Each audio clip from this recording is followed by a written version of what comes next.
Assalamualaikum warahmatullahi wabarakatuh. Rahayu, batur serabat, kita sedang berada di Astana Gede Kalikoa, Kecamatan Kedawung, Cirebon.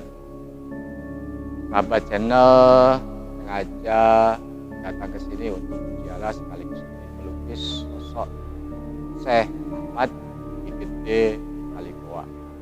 Selain Syekh Ahmad, di Astana Kalikoa ini terdapat dua Ki Gede lain, yaitu Ki Gede Kedung Dawa dan Ki Gede Cino Kalikoa, yang makamnya ada di samping kanan gedungan ini, dan yang Ki Gede Cino ada di pohon randu alas sebelah timur.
Sejarah Kalikoa,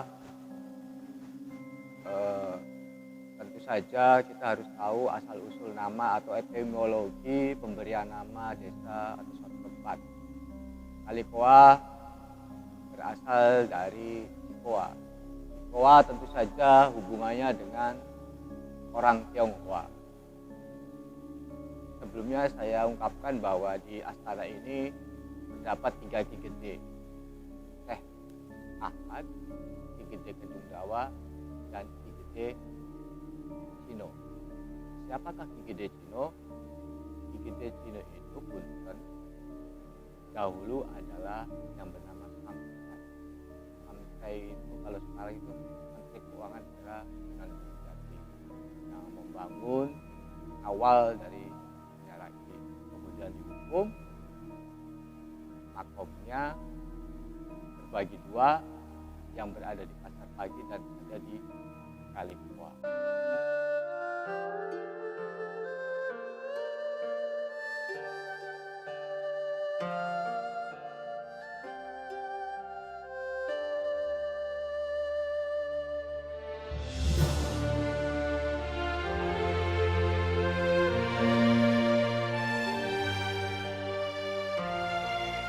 Mengenai Cikoa dalam naskah Wawacan Gunung Jati di Buku Sinom juga disebutkan, ini perumpamaan mengapa bahasa Tionghoa itu disebut Cikoa, yaitu ketika para wali itu berkumpul, Sunan Kali kemudian menjadi pengkhotbah dengan menggunakan bahasa Cina atau Haya Cikoa.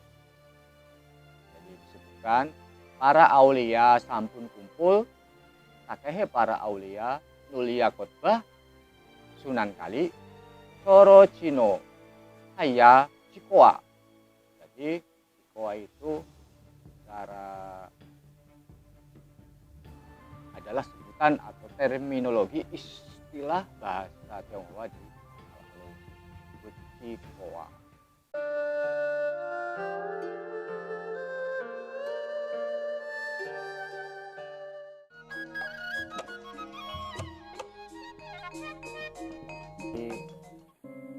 Kisah atau biografi Syekh Ahmad bagaimana Desa Kalikoa belum bisa atau belum tahu sebenarnya siapa beliau. Kalikoa tidak punya sumber yang beredar karena ternyata ada pada buku asal-usul daerah desa Cirebon yang merupakan proyek buku dari Dinas Kebudayaan Pariwisata Kabupaten kira-kira tahun 2002 bahwa Syekh Ahmad ini disebut juga dengan Syekh Ahmad Pangeran Panji. Dan masalahnya adalah ternyata saya mati itu justru campuran kisah Panji dengan kisah Sungging Prabangkara. Nah, yang saya pertanyakan, kok bisa dituliskan seperti itu? Sumbernya dari mana? Dan itu mungkin hal sepele ketika ditulis buku, tapi kan ketika bertahun-tahun akan menjadi suatu keyakinan, dan itu tentu saja memutus memori tentang sejarah peralihan pengetahuan dari tua ke generasi. Dan itu terus-terusan diutarakan hampir setiap pergantian pemilihan umum. Tidak ada yang mengkritisi, semua hanya empih saja. Ahmad Pangeran Panji, penyebutan Pangeran Panji itu didasarkan pada cerita Panji. Cerita Panji itu adalah sebenarnya cerita di masa Jawa klasik pada kerajaan Kediri kalau nggak salah 1042 Masehi hingga 1222 Masehi. Kemudian dicampur lagi dengan Sungging Prabangkara yang merupakan dua babat fikir, babat Demak yang menceritakan tentang naiknya orang Raden, Sungging, layang-layang telah dihukum dan sebagainya. Itu hampir mirip gabung kemudian menjadi cerita Syekh Ahmad Pangeran Panji gitu. Kalikoa. Nah, itu kan tidak nyambung. Kisah Panji itu adalah kisah kerajaan Kediri yang termasyhur suatu memori momen rekor dunia yang sudah didaftarkan di UNESCO UNESCO sejak tahun 2017. Sungging Prabangkara itu adalah cerita yang sudah masyhur, apalagi di daerah Jepara.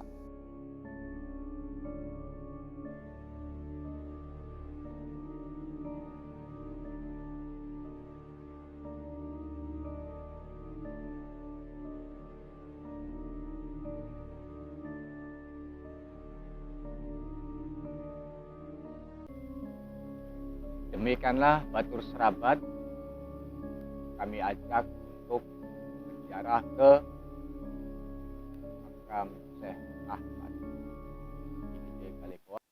Semoga bermanfaat. Kita mengungkapkan sejarah, boleh secara biru, yang penting tidak berbohong. Assalamualaikum warahmatullahi wabarakatuh. Rahayu.